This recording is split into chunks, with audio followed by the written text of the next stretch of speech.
विधवा महिला की कहानी। विमला मौसी गांव की एक अनपढ़ महिला थी। उनके पति सरकारी मुलाजिम थे।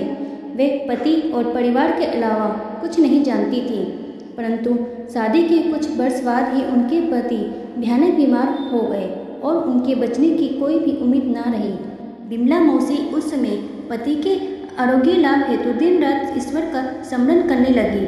कई सारे व्रत किए, उपवास रखे, यहाँ तक कि पेट के बल सड़क सड़क कर कई मंदिरों तक वे चल कर गए, परंतु शायद मौसा जी की आयु उतनी ही थी, अतः एवं उन्हें बचाया नहीं जा सका। मौसी जी की मृत्यु होते ही उनके घर में रिश्तेदारों का तांता लग गया। सब अचानक से उनके हमदर्द बन गए थे। उन लोगों ने रोते हुए मौसी को समझाया कि उन्हें अब चिंता करने की कोई आवश्यकता नहीं है, क्योंकि अब से उन्हें उनकी बच्ची पीहू उस समय केवल 6 महीने की थी कि जिम्मेदारी सब उन पर है। दुनियादारी की बातों से अनभिज्ञ मौसी को इस समय ऐसी मानसिक सहारों की जरूरत थी, अतः वह पूरी तरह से आश्वस्त हो गई थी।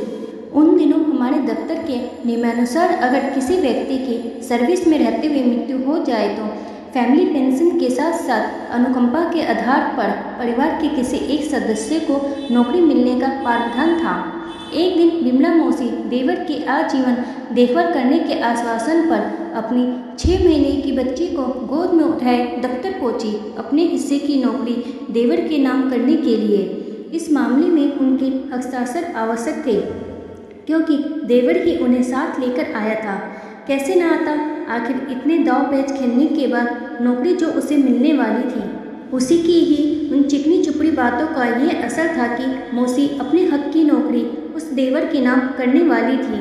उन्हें क्या पता था, अनपढ़ थी वह, हस्ताक्षर की जगह अंगूठा लगाती थी। इतनी अकल कहाँ थी जब, परंतु जाको रखे सैया मार सको न कोई। दफ्तर के अधिकारी ऐसे ड्रामे आए दिन देखते थे। उन्होंने मिलकर इस बार विधवा को बचाने की ठानी। फूल सी मासूम बच्ची की भविष्य की चिंता कर उनके सहृदय जाग उठी। फिर ये उन्हीं की सहकर्मी विधवा तो थी जिनकी अकाल मृत्यु से सबको बहुत दुख हुआ था। उन लोगों ने साइन करते हुए विमला को रोक दिया। उनसे एक बार अकेले में बात करने के लिए अनुरोध किया गया और दूसरे कमरे में ले जाकर स्थिति से अवगत कराया गया। साथ ही देवर की साजिश से भी वे रूबरू हो सके। इधर देवर जल्दी मचाने लगा। उसे हाथ आई लक्ष्मी निकल जाने की भनक होने लगा। कुछ देर बाद विमला ने वहां आकर अपना फैसला सुनाया और कहा कि यह नौकरी वह खुद लेना चाहती है। देवर इसके बाद बहुत चिल्लाया। ससुराल के सब लोगों को वहां इकट्ठा कर लिया। पहले मौसी को समझाया गया, फिर बहुत डराया धमकाया भी गया, पर वह तस से मस न हुई। इन लोगों के मनसे से अब वे वाकिफ जो हो चुकी थी, उनकी अकल पर जो पर्दा पड़ा था वह अब हट चुका था।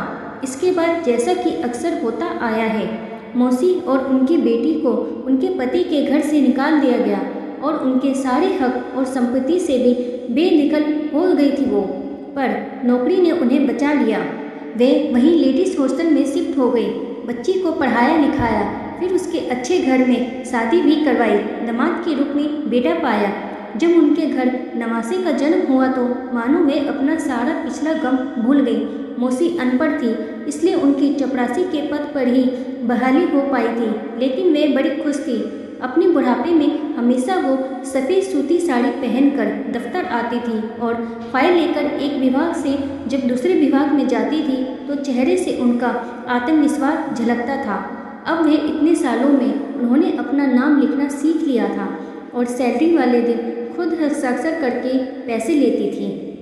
तो दोस्तों, कैसी लगी आपको आज की कहानी?